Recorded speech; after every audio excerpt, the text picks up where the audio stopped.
Ghatal master plan নিয়ে দেবকে প্রশ্ন করা হয়। দেব কি বলছেন?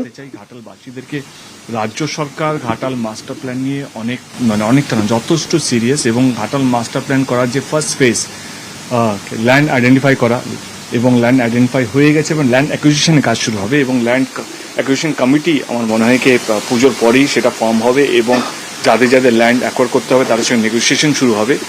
এবং আমার আগের দিনই আমাদের আলোচনা হলো কি ফেব্রুয়ারি মার্চের মধ্যে আমরা কনস্ট্রাকশন ওয়ার্ক এক্সিকিউশন ওয়ার্কে সেটা আমরা নামবো। আমার মনে হয় আমাদের নেত্রী তিনি তাদের ওনার প্রেস কনফারেন্স তিনি পুরো ব্যাপারটা বেশি ভালো করে বলবেন। এটুকু বলি কি ঘাটাল মাস্টার প্ল্যানের যে কথাটা আমরা দিয়েছিলাম ইলেকশনের সময় সেটা আমরা ডেফিনেটলি রাখবো, এবং খুব শীঘ্রই তার কনস্ট্রাকশন মানে কি হয় নেগোসিয়েশনের কাজগুলো কোনোদিন লোকের সামনে আসবেই নাকি তার মানে এটাই নয় কি কাজ হচ্ছে না। কাজ যে অ্যাকচুয়াল এক্সিকিউশনের কাজ সেটা আমার মনে হয় ফেব্রুয়ারি মাস থেকে শুরু হয়ে যাবে। এবং ঘাটাল মাস্টার প্ল্যানটা 3-4 মাসের প্রজেক্ট নয়, কিন্তু it's a project of 4-5 years. এবং রাজ্য সরকার আমাদের নেত্রী এবং অভিষেক প্রচন্ড সিরিয়াস এই ঘাটাল মাস্টার প্ল্যানটাকে নিয়ে। রাজীগর নিয়ে আপনার ভাবনা কি? এখনো যে কর্মবিরতি ডাক্তাররা এখনো কর্মবিরতি পুজোর আবহাওয়ার মধ্যে নো কমেন্ট। আমার মনে হয় কি মানুষ যেন তার পরিষেবা পায়, যেই রোগীরা যে গরিব মানুষ হয়তো হসপিটাল যায় তারা যেন চিকিৎসা পায়। আমি এটা বলছি না যে তারা প্রতিবাদ করবে না, অফকোর্স আমরা সবাই প্রতিবাদ মানে আমরা সবাই চাই যে যুক্ত আছে ওর সঙ্গে সে যেন শাস্তি পায়, কিন্তু এটা একটা দিক। এবং মানুষ যেন শান্তিতে থাকে, মানুষ যেন ভালো থাকে, এটা সমাজের মধ্যে আমি জনপ্রতিনিধি হিসেবে ঘাটালের জনপ্রতিনিধি হিসেবে এটাই চাই যে ঘাটাল যে বন্যাটা হয়েছে ঘাটাল থেকে যেন মানুষ বেরোতে বন্যা থেকে যেন মানুষ বেরোতে পারে এবং মানুষ যেন শান্তিতে থাকে। আপনি কি আবেদন করবেন এখন যে কর্মবিরতি যাতে তুলে নেয়? আর এখন তো পুজোর মৌসুম, বন্যা চতুর হয়েছে, এখনই ডাক্তারদের দরকার। আমার মনে হয় কি তারা তো অনেক বেশি শিক্ষিত, মানে আমার এডুকেশন ওনাদের সামনে তো কিছুই না। আমার মনে হয় কি ওনারা অনেক বেশি বোঝেন, এবং ডাক্তার যারা হন বা যাদের চিন্তা ভাবনা তোমার থেকে অনেক বেশি বড় এবং অনেক বেশি মানুষকে বাঁচানোর তাগিদ তাদের মধ্যে থাকে। এবং আমার মনে হয় কি এইটা আমার বলা থেকে আমার মনে হয় তারা বুঝতে পারছেন, এবং আমার মনে হয় কি এই সময়ে দাঁড়িয়ে মানুষ যেন পরিষেবাটা পায়, মানুষ যেন তাদের কাছে ডাক্তারই হচ্ছে আসল ভগবান।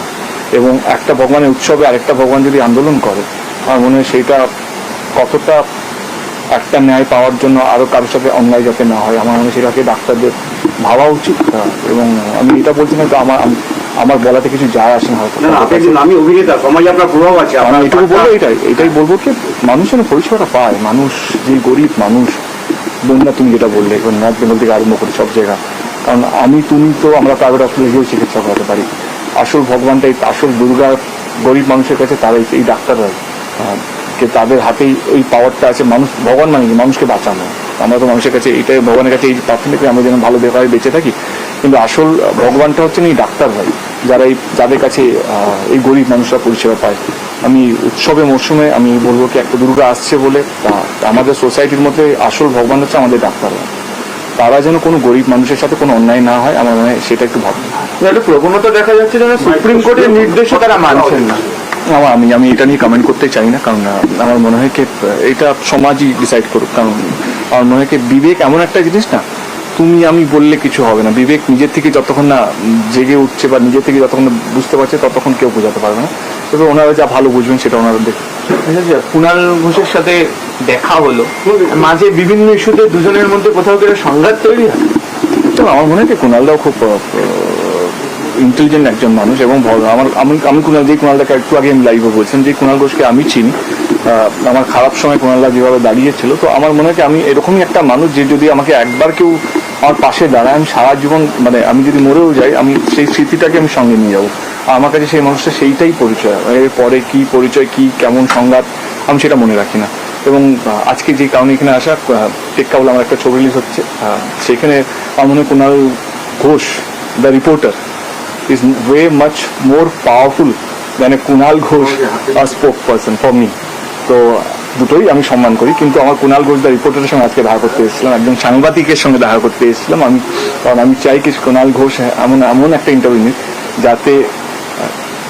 যাতে মানুষের কাছে এই যে এই এত কিছু হচ্ছে, কিছুদিন আগে ইরানে ইসরায়েলের যে ঝামেলাটা এত অশান্তির মধ্যে আছে, আমি চাই না কে এই অশান্তি বাড়ুক এবং একটা সুস্থ একটা শান্তি যেন সবারই মধ্যে বজায় থাকুক, এবং আমার আর কুণালদার মধ্যে যে দূরত্বটা সেটাও একটা মিটুক, এবং অ্যাট দ্য সেম টাইম টেক্কা রিলিজ হচ্ছে ওনার মাধ্যমে, ওনার ওয়ে অফ প্রমোশন সেটাও যেন আমি মানুষের কাছে পৌঁছাতে একটা পারি। ব্যাপারে মিঠুন চক্রবর্তীকে নিয়ে কুণাল ঘোষ বনাম দেব তার বারবার দেখা যায়। আপনার একটা যেন আলাদা সব বলেছি আজকে মিঠুনদাকে নিয়ে লাইভে, সব বলেছি, এবং আপনার প্রতি আপনার একটা দুর্বলতা, সব কথা থাকে। আমার কুণালদাকে নিয়ে দুর্বলতা আছে, আমার মিঠুনদাকে নিয়ে দুর্বলতা আছে, এবং আমি যেটা ওনাকে বললাম, আমি রাজনীতি করি কারোর সঙ্গে শত্রুতা করার জন্য নয়, আমি একটা পার্টিতে আছি বলে বাকি সব পার্টি আমার শত্রু তা তো নয়, এবং আমি এটা আমার আইডিওলজি। এবার আইডিওলজি হচ্ছে কেউ উৎসবে ফিরছে, কেউ উৎসবে ফিরছে না, দুটোকেই সম্মান করি। যারা উৎসবে ফিরছে তাদেরকেও সম্মান, যারা উৎসবে ফিরছে না তাদেরকেও সম্মান করি, মানে ইটস ইউর বিলিভ। তো আমি জোর করে আমার কি পছন্দ কুণালদার উপর আমি চাপাতে পারবো না, এবার অ্যাট দ্য সেম টাইম কুণালদা কি পছন্দ করে সেই বা কাকে পছন্দ সেটা আমার গাড়ি চাপাতে পারবো না। We have a mutual respect for each others admiration, each others so called like love for society, বা এটা সেটা নিজস্ব ব্যক্তিগত ব্যাপার।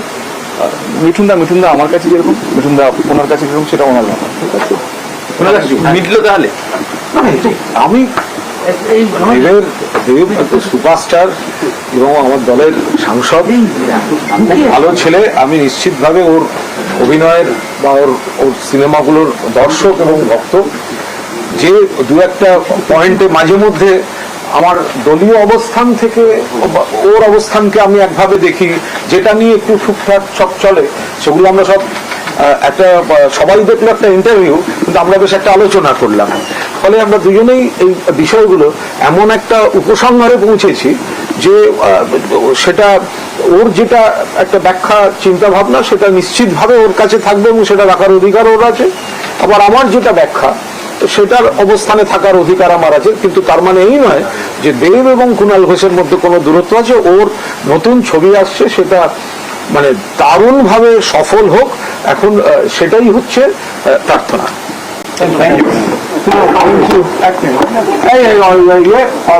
তোমরা